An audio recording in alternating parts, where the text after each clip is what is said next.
Bismillahirrahmanirrahim. Assalamualaikum warahmatullahi wabarakatuh. Apa khabar semua?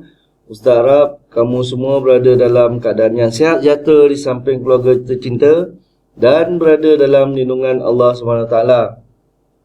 Pada video kali ini kita akan mempelajari tentang mata pelajaran Jawi dengan merujuk buku teks Kafah terbitan MAINS atau Majlis Agama Islam Negeri Sembilan, yang mana buku ini diguna pakai di kelas-kelas agama petang dan kelas-kelas Kafah di seluruh Negeri Sembilan berdasarkan sukatan pelajaran JAKIM.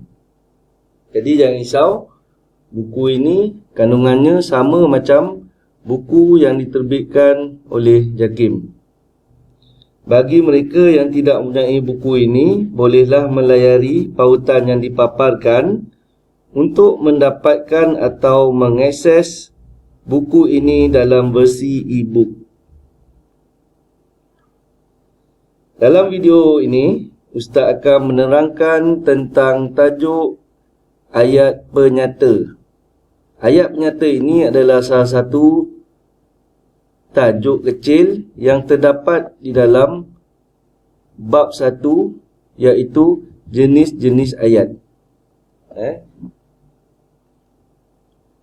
Tajuk ini adalah sangat penting, ayat penyata dan jenis-jenis ayat ini, kerana kerap ataupun sering keluar dalam UPKK.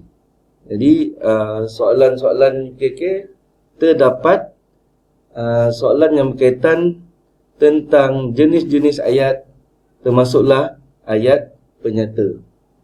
Sebelum kita mempelajari tentang ayat penyata, eloklah dulu kita lihat objektif pembelajaran kita. Yang pertama, murid dapat mengenal ayat penyata.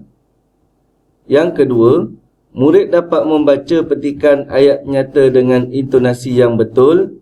Dan yang ketiga, murid dapat menulis ayat penyata.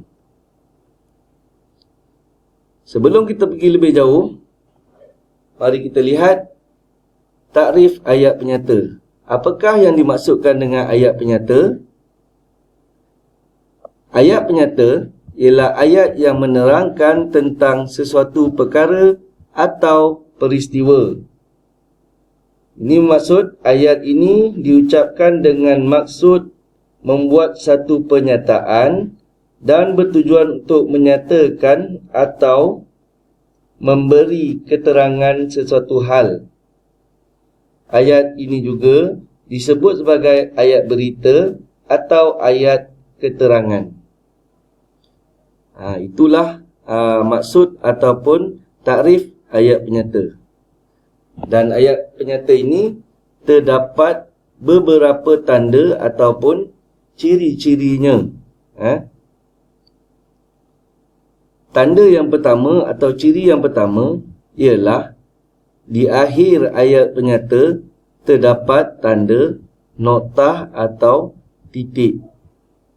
Kalau kita lihat, ada ayat yang mempunyai tanda selain daripada tanda titik, contohnya seperti tanda soal atau tanda seru.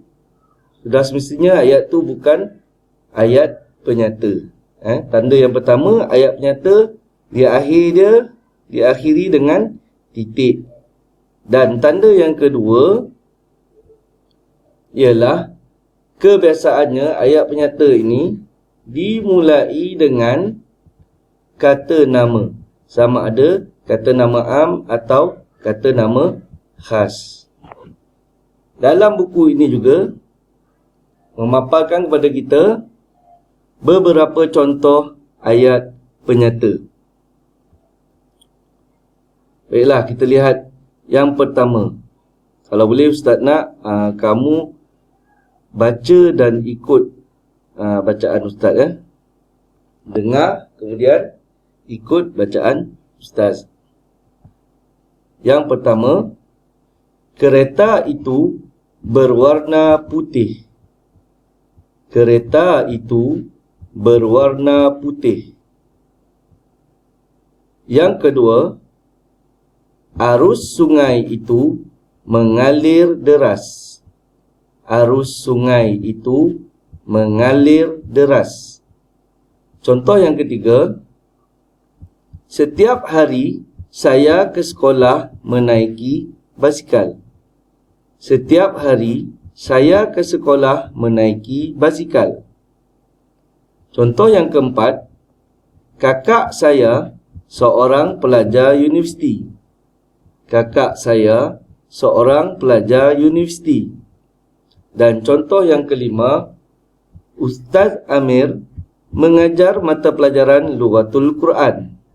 Ustaz Amir mengajar mata pelajaran Lughatul Quran.